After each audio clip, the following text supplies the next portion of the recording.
여러분 반갑습니다. 시촌입니다. 여기는 경기도 여주시고요. 평화로운 농촌 마을에 왔습니다. 오늘 함께 살펴볼 경매 물건은 여기 보이는 바로 이 집입니다. 감정가가 3억 정도 되는데 중간에 누가 2억 8천만 원에 낙찰을 받았습니다. 하지만 결국에는 미납을 했습니다. 보증금을 2,200만 원 정도 날렸어요. 낙찰자는 왜 2,200만 원 정도의 손실을 감수하면서까지 미납했을까요? 오늘은 그 이유를 여러분과 함께 분석해 보고요. 시골집을 살 때 여러분이 꼭 알아야 되는 한 가지를 같이 이야기해 보도록 하겠습니다.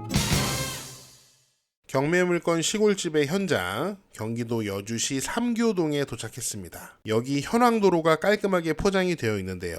국유지입니다. 도로 사용에는 문제는 없어 보이고요. 확인해보니 지목은 제방입니다. 제방. 현황도로로 누구나 사용할 수 있는데 보통 우리는 이런 도로를 도로라고 하지 않고 보통 농로라고 많이 부릅니다. 멀리서 보니까 시골집과 창고가 보입니다. 창고 무지하게 크네요. 전형적인 파밍 라이프를 즐길 수 있는 농촌 주택이라고 볼 수 있겠죠. 이 토지는 딱 200평입니다. 지목은 대지이고요. 건물이 두 개가 보이는데요. 이 주택은 딱 30평짜리 적당한 크기의 시골집이고요. 그 옆에 창고가 있고요. 이 창고 역시 건축물 대장에 등재가 되어 있고 면적은 58평입니다. 땅이 200평인데 건물의 총 면적이 88평이나 됩니다. 1층으로. 이거 조금 이상하지 않나요? 제가 뒤에서 자세하게 설명드리겠습니다. 자, 집 앞에 도착했습니다. 현황 도로에 토지가 딱 붙어 있고요. 집이 바라보는 방향은 정남향입니다. 아주 좋고요. 마당에는 별게 없고요. 빨래가 널려 있었는데 이 집은 임차인 없이 소유주가 직접 거주하는 집입니다. 그러니까 낙찰자는 임차인 권리 문제 때문에 미납한 것도 아니겠죠. 보시는 것처럼 이 집은 벽돌 구조입니다. 황토 벽돌로 집을 잘 지었고요. 지붕은 아스팔트 싱글로 마감. 지붕 위에는 3kW짜리 태양광 발전기도 설치가 되어 있습니다. 집을 뒤에서 보시면 이런 모습입니다. 10년 된 집이라서 외관이 그렇게 지저분하지 않고요. 관리를 한다면은 깔끔하게 살 수 있는 주택과 창고가 있는 시골집이라고 볼 수 있습니다. 주위 환경을 좀 보겠습니다. 집 바로 옆에 이게 하천이 있는데요. 무지하게 멋진 하천은 아닙니다. 그냥 시골에 있는 하천이라고 보시면 되고요. 주변에는 다 농지입니다. 농지, 진정한 농촌이죠. 저기 멀리 보시면은 축사가 보이더라고요. 냄새가 나는 정도의 거리는 아니었는데 아무튼 주변이 농지와 축사가 이렇게 섞여 있는 전형적인 농촌 마을이었다는 거예요. 분명히 낙찰자도 이런 주위 환경은 다 확인하고 2억 8천에 낙찰을 받았을 거예요. 이런 환경은 각오하고 입찰을 한 거겠죠. 자, 사건 번호 확인하시고요. 토지하고 건물이 일괄로 매각되는 경매 물건입니다. 건물의 경우 약 88평, 토지는 약 200평 정도 되고요. 감정가는 3억 1천만 원 정도 됐지만 현재 반값으로 유찰되어서 최저가가 1억 5천만 원 정도 됩니다. 자, 매각기일은 11월 15일 바로 오늘입니다. 사실 이거 아무나 낙찰받으면 안 되는 경매 물건인데 오늘 또 누가 낙찰을 받을지 모르겠습니다. 자, 그럼 바로 낙찰자는 왜 미납을 했는지 그 내용을 살펴보도록 하겠습니다. 우리가 앞에서 살펴본 것처럼 임차인 권리 문제가 없는 집입니다. 소유주가 직접 거주를 하고 있고 소유주가 전입이 되어 있는 집이에요. 또한 앞에서 살펴본 것처럼 도로 문제도 없는 집입니다. 자, 낙찰자는 도대체 왜 미납을 했을까요?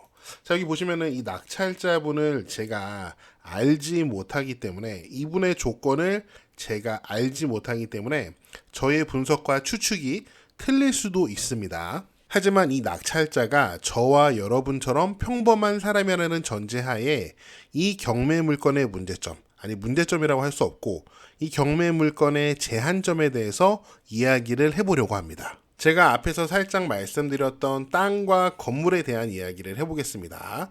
여기 토지의 면적이 약 200평인데 건물이 88평이나 됩니다. 자, 여러분 건폐율에 대해서 잘 아실 거예요. 쉽게 말하면 토지 면적 분의 건물 면적이라고 볼 수 있는데요. 용도 지역에 따라 건폐율의 상한이 달라지게 됩니다. 자, 그러면은 이 경매 물건의 용도 지역을 토지 이음에서 확인해 보겠습니다. 자, 여기 보시면은 농림 지역이라고 되어 있습니다. 농림 지역은 건폐율이 20% 이하입니다. 그럼 경매 물건의 경우 토지가 200평이기 때문에 20% 적용하면은 건물은 40평까지 지을 수 있습니다. 그런데 88평이나 되죠. 2배가 넘습니다. 그런데 이 건물들은 불법은 아니에요. 건축물 대장을 보시면 주택과 창고가 모두 면적이 정확하게 표시가 되어 있습니다. 합법적인 건축물이란 얘기죠. 여러분, 여기 건축물 대장에서 이 용도, 이 표현에 집중을 하셔야 됩니다. 농업인 주택, 농업인 창고라고 되어 있죠. 이 농업인 주택이라는 단어, 이 용어는 농가주택, 농어촌주택 이런 단어랑 완전히 성질이 다른 단어예요. 법적으로 봤을 때 그렇다는 얘기예요. 그런데 유튜브 영상이나 많은 블로그 글들에서 전문가라고 말씀하시는 분들이 농업인 주택, 농가주택, 농어촌 주택을 혼동해서 사용하는 경우가 있어요. 그런데 이 농업인 주택이라는 단어, 이 용어는 농지법과 농지법 시행령에서 사용하고 있는 용어예요. 이 농가주택, 농어촌주택이라는 단어랑은 완전히 다른 단어라고 여러분이 이해를 하셔야 됩니다. 자, 여기에 농지법 시행령의 일부가 있습니다. 여기 보시면은 대통령령으로 정하는 농업인 주택, 어업인 주택이란 너무 작죠? 크게 보겠습니다. 대통령령으로 정하는 농업인 주택, 어업인 주택이란 하면서 요 시행령에서 정의를 하고 있어요. 그리고 이 밑에 각 항의 설명을 통해서 농업인 주택, 어업인 주택에 누가 살 수 있는지, 누가 그 집을 질 수 있는지 그 조건을 명시하고 있습니다. 아주 쉽게 간단하게 말하면은 농업인이 농업인 주택을 질 수 있고 어업인이 어업인 주택을 질 수 있고 거기에 살 수 있단 말이에요. 또한 농업인 주택은 농업인만 매수할 수 있고요. 어업인 주택은 어업인만 매수를 할 수 있습니다. 그러니까 아무한테나 이 농업인 주택이나 어업인 주택을 팔 수 있는 게 아니에요. 그렇다면 아무한테나 팔 수 있는 집이 아니니까 아무리 내가 농업인이라고 해도 농업인 주택을 짓는 게 불리한 것처럼 보일 수 있거든요. 하지만 농업인 주택을 지을 때 혜택이 주어지기 때문에 농업인이 농업인 주택을 짓고 어업인이 어업인 주택을 짓는 거예요. 자, 그러면 농업인이 농업인 주택을 지을 때 받는 혜택을 간단하게 정리해 보도록 하겠습니다. 첫 번째는 농업진흥구역 내에서 집을 지을 수 있습니다.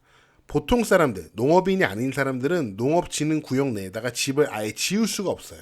하지만 농업인은 농업인 주택을 농업진흥구역 안에 지을 수 있습니다. 두 번째로 농지 전용 부담금을 100% 감면해 줍니다. 무슨 말이냐면 지금 이 경매 물건의 토지 200평이 현재 대지잖아요.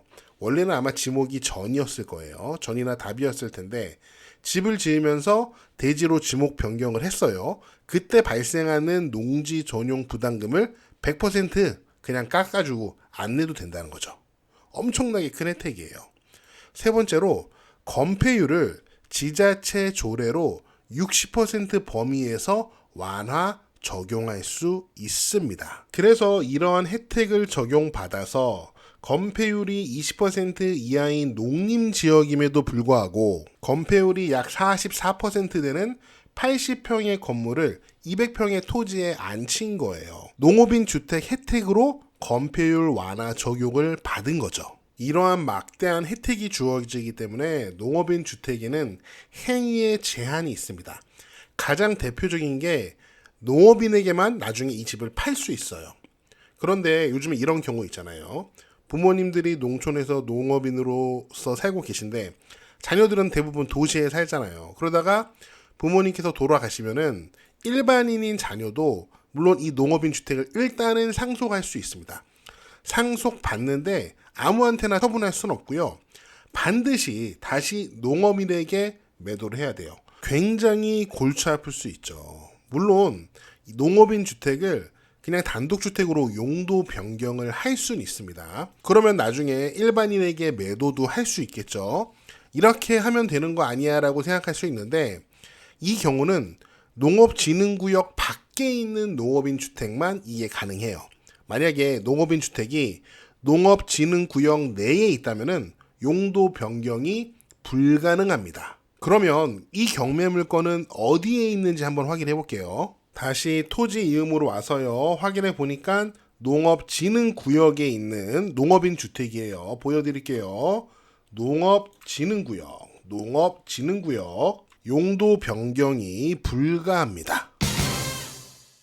제가 영상을 제작하는 동안 오늘 경매의 매각 결과가 떴는데요.